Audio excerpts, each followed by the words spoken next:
दोस्तों आज की इस वीडियो में हम डिफरेंस देखेंगे रिच माइंडसेट और पुअर माइंडसेट लोगों के बीच में। मेरा आपसे सवाल है कि आप रिच माइंडसेट रखते हैं या पुअर मेंटेलिटी रखते हैं। तो दोस्तों ज़्यादातर लोगों का जवाब हुआ कि हम रिच माइंडसेट रखते हैं, बट दोस्तों सच्चाई ये नहीं है।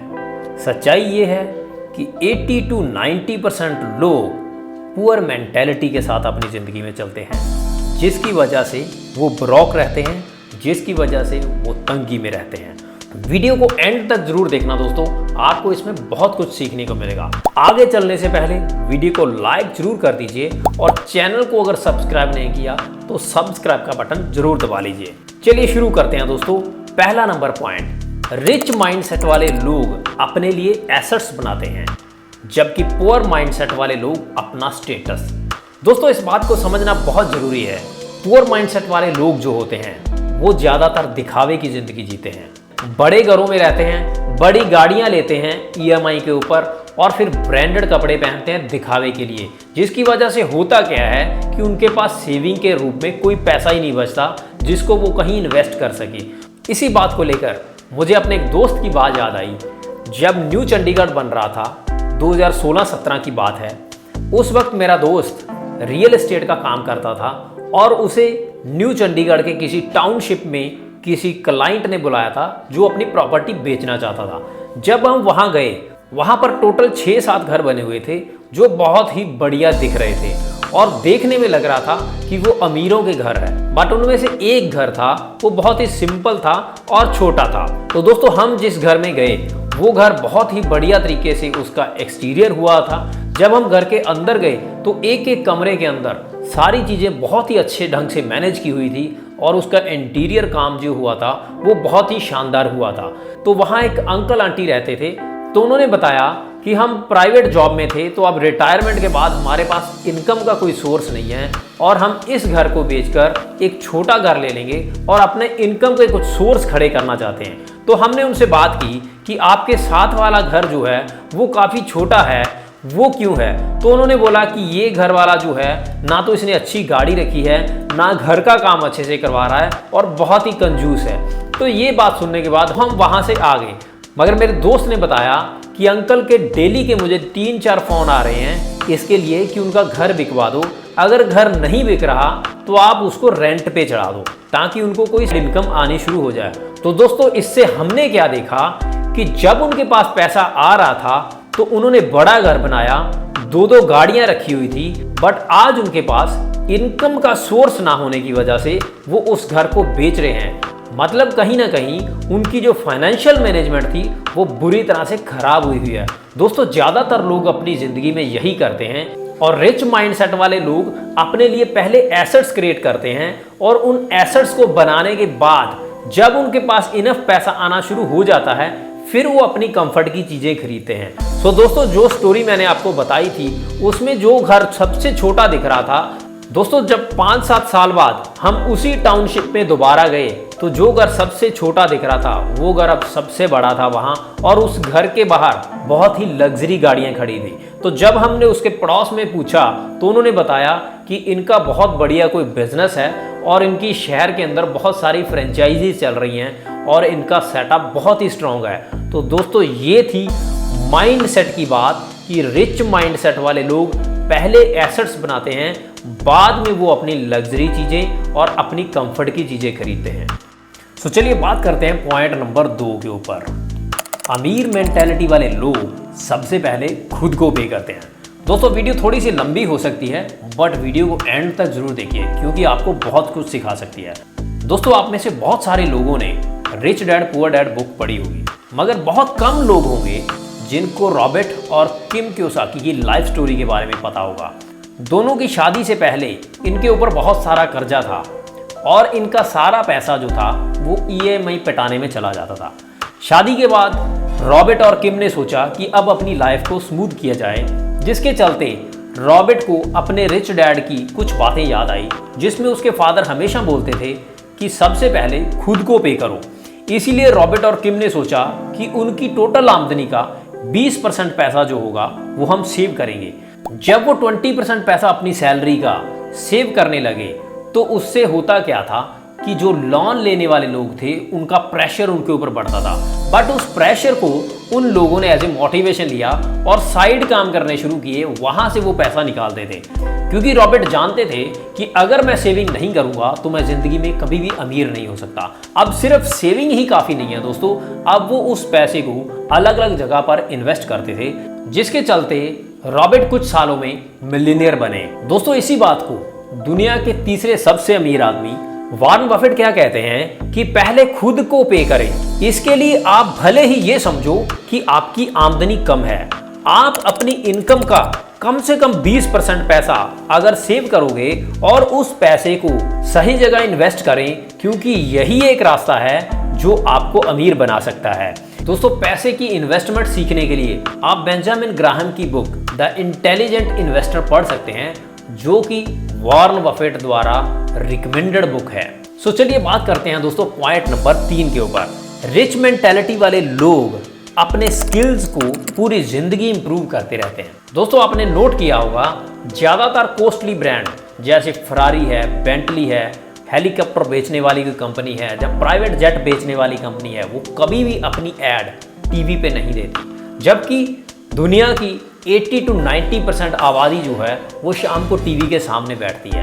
बट ये कंपनियां जानती हैं कि हमारे महंगे प्रोडक्ट खरीदने वाले लोग अपना समय टीवी में बर्बाद नहीं करते। जबकि मिडिल क्लास लोग जो जॉब वाले हैं, हाईली एजुकेटेड लोग हैं, पीएचडी हैं, साइंटिस्ट हैं, इंजीनियर हैं, डॉक्टर हैं, एडवोकेट हैं, वो सब लोग शाम को टीवी के सामने बैठते हैं क्योंकि उनको लगता है कि वो डिजर्व करते हैं, क्योंकि उन्होंने सारी जिंदगी जो है वो किताबें पढ़ी हैं और इस मुकाम तक पहुंचे हैं। अब जब आप ये सोच लेते हैं कि मैं टीवी देखना डिजर्व करता हूं, उसका मतलब क्या है, आपने सीखने के अपने दरवाजे जो हैं वो बंद कर लिए हैं, क्योंकि उनको सीखना एक बोझ लग रहा होता है। जबकि रिच मेंटालिटी वाले लोग अपना काम निपटाने के बाद जब भी फ्री रहते हैं तो वो कुछ नया सीखने की कोशिश करते हैं और हर बार कुछ नया सीखते हैं और इसी चीज में उनको मजा आता है। दोस्तों आप इस बात की एग्जांपल बिल गेट्स से ले सकते हैं, जो माइक्रोसॉफ्ट से रिटायरमेंट ले चुके हैं, मगर इसके बाद भी वो नई नई किताबें पढ़ते रहते हैं, जिसको वो अपनी वेबसाइट gatesnotes.com पे डालते रहते हैं। सो दोस्तों अब आप सोचो कि दुनिया का सबसे अमीर आदमी आज भी अगर सीख रहा है तो आपको कितना सीखने की जरूरत है।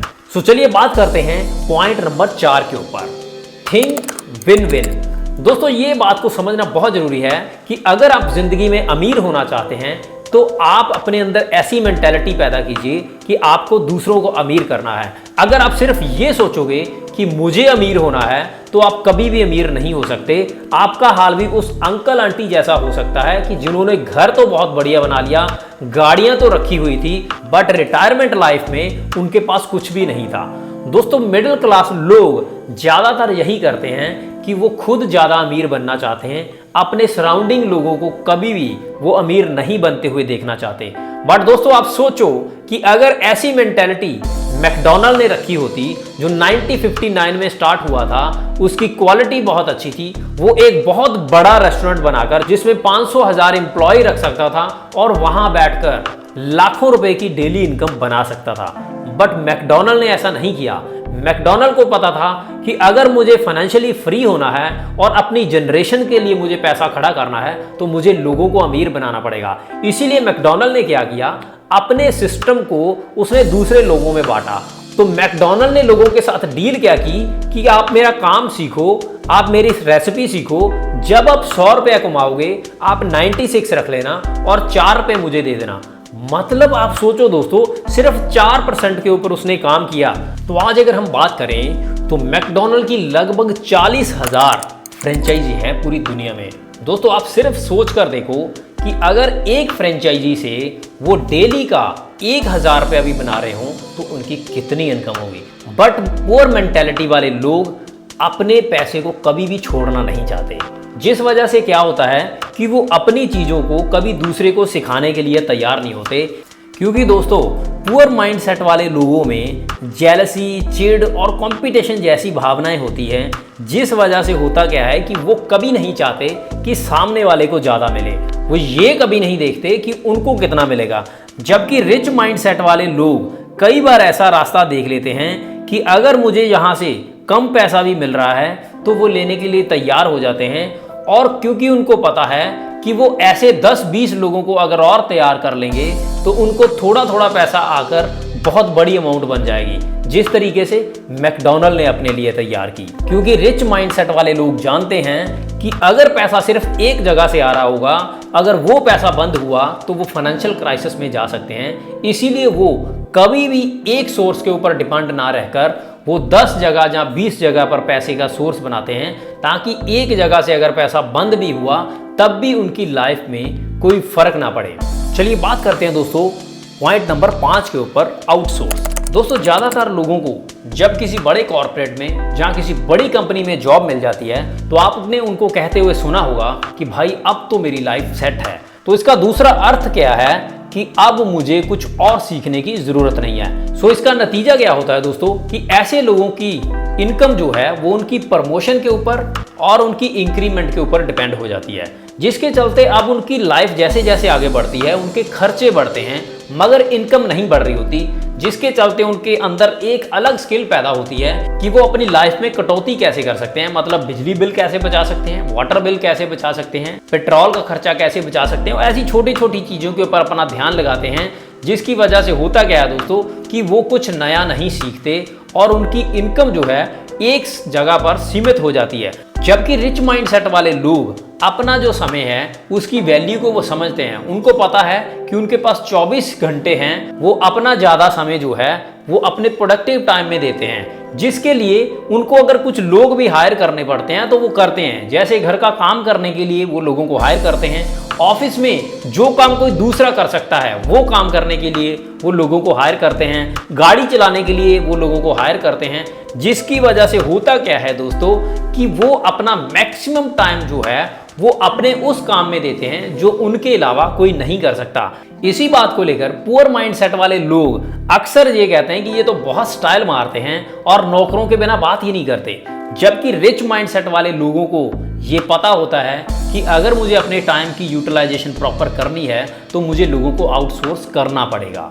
बट दोस्तों इसका मतलब ये भी नहीं है कि आप दूसरे लोगों को आउटसोर्स करके अपना काम उनसे करवाओ और खुद टीवी के सामने बैठकर उन सीरियल्स को एंजॉय करो। आउटसोर्स का मतलब ये है कि आप अपना समय उस काम में लगाइए जो आपके अलावा कोई नहीं कर सकता, और जो लोग आपने आउटसोर्स करके अपने काम के लिए रखे हैं उस समय पर जो आपके पास बचे उसमें आपकी लर्निंग जो है वो पहले से बड़ी होनी चाहिए। So thank you very much दोस्तों। अगर वीडियो आपको अच्छी लगी हो तो इसको लाइक जरूर कर दीजिए और अपने दोस्तों के साथ शेयर कीजिए, और चैनल को सब्सक्राइब नहीं किया तो चैनल सब्सक्राइब कर लीजिए। मिलता हूं आपको एक नई वीडियो में नए टॉपिक के साथ, तब तक के लिए बाय बाय।